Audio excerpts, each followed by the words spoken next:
네, 안녕하세요. 우리 드디어 이제 법화경 신해품 왔습니다. 야, 이 신해품에서 이제 정말로 부자 아버지의 재산을 통째로 물려받는 얘기가 나오잖아요. 이게 그냥 막연히 그냥 그런 느낌이 아니라 통째로 물려받았다라는 느낌이 오면 그때부터는 유익한 게 굉장히 많은 것 같아요. 저도 이번에 사실은 성지순례 갔다 와서 확 이제 정말 느낌적인 느낌이죠. 그러니까 우승택의 느낌은 느낌인데 우승택의 참나의 느낌은 느낌적인 느낌이죠. 혹은 그게 뭐 이렇게 중간에 자기 영혼의 느낌, 자기 육신의 느낌은 느낌이지만 영혼의 느낌도 느낌적인 느낌이거든요. 굉장히 참 백일의 난구님이라는 드라마에서 느낌적인 느낌이라는 말, 나의 느낌과는 전혀 다른 거죠. 오감으로 느끼는 거와는 전혀 다른 거죠. 그런 거를 이번에 혜성 스님 법문 중에서 들어갔고 너무 좋았는데, 그러면서 이제 궁금했던 거, 이제 그렇게 되면요, 정말로 모든 문제가 해결될 것 같은 희망? 그리고 모든 것이 현재일 뿐이라는 정확한 인식, 과거, 현재, 미래가 없고 설사 자꾸 생각이 과거, 현재, 미래로 가더라도 그거를 현재로 돌려놓을 수 있는 힘을 갖게 되고요. 그리고 또 좋은 게 뭐가 있을까요?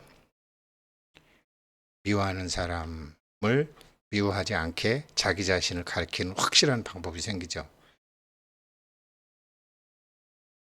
예전에 저한테 이제 기도를 가르쳐 주셨던 노보살님 돌아가셨는데, 너 마음 한번 바꿔볼래?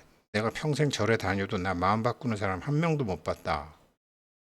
근데 그분도 마음 못 바꾸셨거든요. 이게 아버지한테 재산을 다 물려받게 되면 마음을 바꾸게 되는데 왜 그러느냐? 아버지가 아들한테 아들이 마음이 바뀌었을 때 다 물려줘요. 엄청난 겁니다. 그런데요. 그런데 성지순례에서 뭘 배웠느냐? 사리자 존재는 법화경 방편품에서 부처님이 설하셨단 말이에요. 거기 법화경 4국에가 제2품 방편품에 나오는 거예요. 그래서 제법 종본래, 상자, 정멸상, 불자 행도의 내세 득작불. 이걸 듣고서 사리불 존자는 그냥 딱 깨달았어요. 그래서 수기를 그냥 받았어요. 그런데 거기서 불난집의 비유는 부처님이 하신 말씀이에요. 여기서 장자와 궁자의 비유는 가섭 존재하고 가전년 존재하고 수벌이 존재하고 목련 존재가 한 비유예요. 부처님 비유. 그래서 막 좋아가지고 이런 비유를 스스로 네 분 존자께서 얘기하시는데 오품에서 수기를 못 받잖아요. 오품에서 수기를 주세요. 오품에서 수기를 주는데 구마라집 스님께서 번역하신 구마라집 스님께서 번역하시는 한국, 중국, 일본에서 쓰는 법화경에는 이게 없어. 약초유품 하나밖에 없어요. 근데 약초유품 하나 가지고서 수벌이 존재하고, 저 가전년 존재하고 네 분 존재님께서 깨달으실 수 있죠. 그런데 부처님이 네팔에서 발견된 법화경을 보면 비유를 두 개를 더해 주세요. 그 두 번째 비유가 있고 세 번째 비유가 있어요. 그 비유를 두 개를 더해 주시고서 깨달으시는 거예요. 깨달음이 열리시는 거예요. 드디어. 공덕이 쌓여갖고 말귀를 알아듣는 거예요. 그러니까 사리자 존재는 방편품에서 딱 듣고 이게 공덕이 딱 공덕장이 열렸는데 어마무시한 공덕장이 열렸는데 이 네 분 존재님은 그게 안 온 거예요. 안 와서 오품에서 수기를 못 받으시고 육품으로 가시는 거라고요. 그래서 이 장자 궁자의 비유는 부처님이 말씀하신 게 아니다. 가섭 존자와 가전년 존자와 수보리 존자와 그분들이 하신 얘기다. 이게 그러니까 제가 법화경 많이 읽으면 좋은 줄 알고 그냥 한 2, 300번 읽었다 그랬잖아요.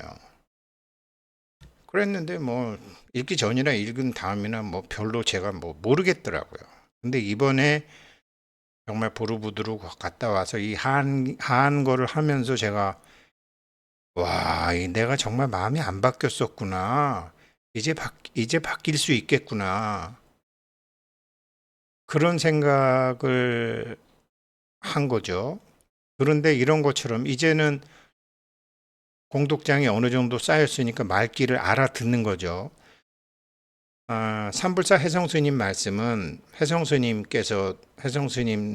뭐 이렇게, 예, 혜성스님한테서 사실 배운 거죠, 이게 그래가지고서 사리불 존자, 그 다음에 여기 네 명의 그 또 제자들, 그 다음에 500명의 제자들, 그 다음에 수학무학 2000명의 제자들,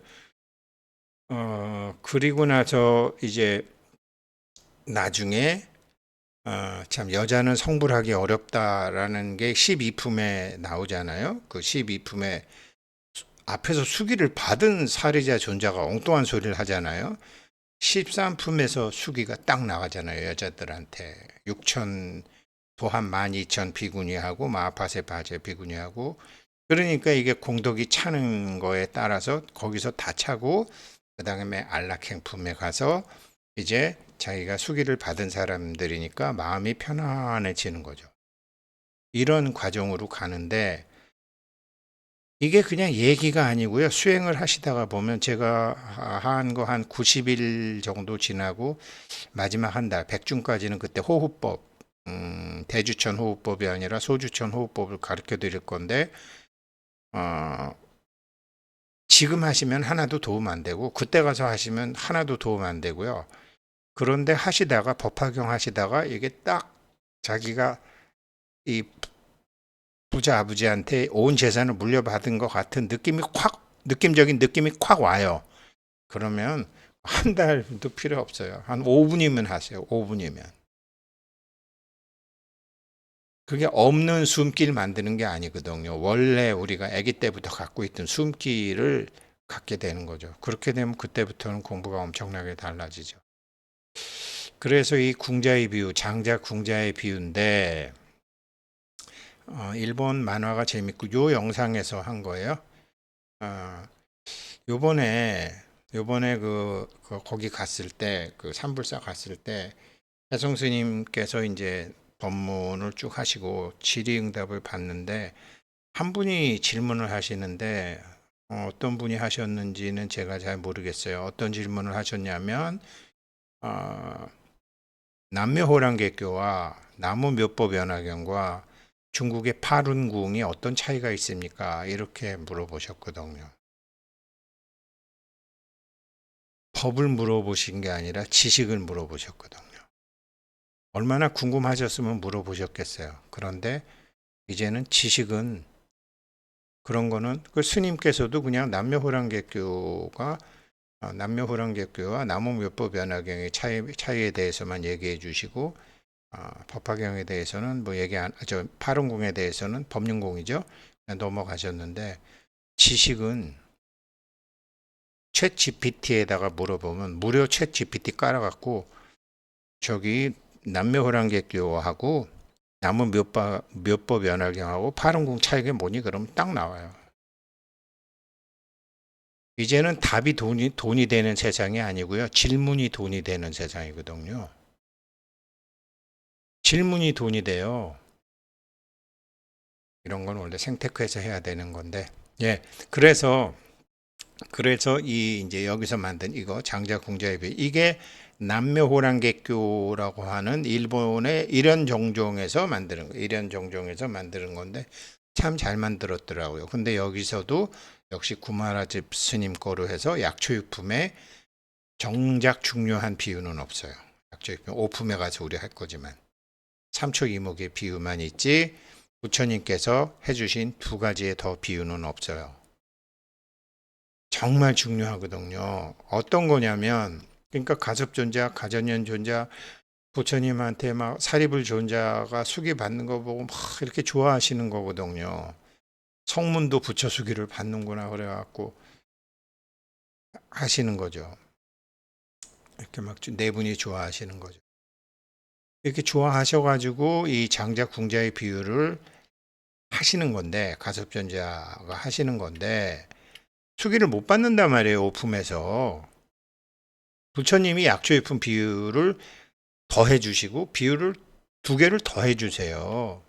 그게 뭐냐면, 대가섭존자가 사리자 존재와 달리 즉각 수기를 못 받은 이유를 삼불사에서 알게 됐는데, 이렇게 좋아하시면서 이제 이 궁자의 비유를 말씀하시는 거거든.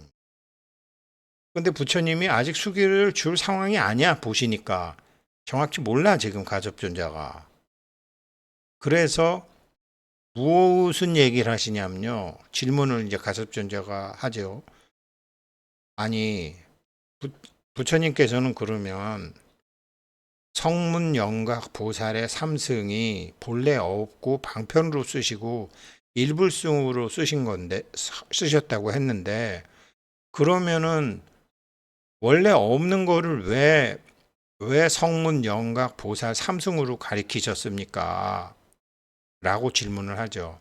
이거 사실 굉장히 중요한 질문인데요. 한국의 그 한마음서는 대행스님, 뭐 비구니 스님이라고 그러고 뭐 무당 같다고 그러고 이렇게 비난하는 사람들 많잖아요.